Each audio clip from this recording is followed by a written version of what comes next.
Unnao rape case का हालिया verdict देखकर एक बार को लगने लगा है कि कंगना रनौत की आधी बात तो सच ही थी कि हमें 2014 से पहले आज़ादी नहीं मिली थी।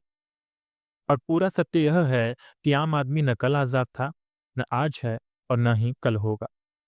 दरअसल हम आज़ाद हुए ही नहीं हैं, हम हमेशा से गुलाम हैं, सिर्फ शासन करने वाले बदलते रहते हैं। राजीव दीक्षित जी ने कहा था कि गोरे अंग्रेज चले गए और काले अंग्रेज आ गए। यही बात उनसे पहले भगत सिंह ने भी कही थी और हो भी वही रहा है। ये कैसी आज़ादी है जहां एक लड़का और लड़की पार्क में घूमें तो उन्हें पकड़ लिया जाता है और किसी रेप मर्डर करने वालों को आज़ाद कर दिया जाता है। हजारों सालों से आम जनता पीड़ित ही है। कभी मुगल शासक लड़कियों को खिलौना समझते थे, कभी खिलची, कभी अंग्रेज, और अब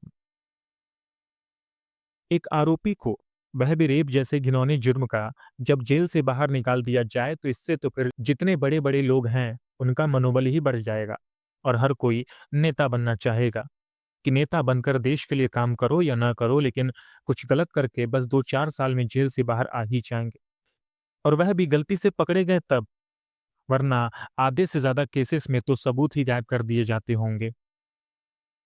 पीड़िता ने कहा है कि मुझे फूलन देवी बनने पर मजबूर किया जा रहा है। वही फूलन देवी जिन्हें आज भी चंद लोग गलत समझते हैं, लेकिन उन्होंने वह कदम क्यों उठाया उसकी गहराई तक वे लोग जाना नहीं चाहते। एक शायर ने कहा है, उठो द्रौपदी शस्त्र उठा लो, अब गोविंद ना आएंगे। बहुत सही कहा है उसने। मेरे ख्याल से आजकल के पेरेंट्स जो अपनी बच्चियों को डांस, म्यूजिक, पेंटिंग क्लासेस भेजते हैं, उन्हें अपनी बेटियों को मार्शल आर्ट क्लास भी जरूर भेजना चाहिए और हर लड़की को भेजना चाहिए।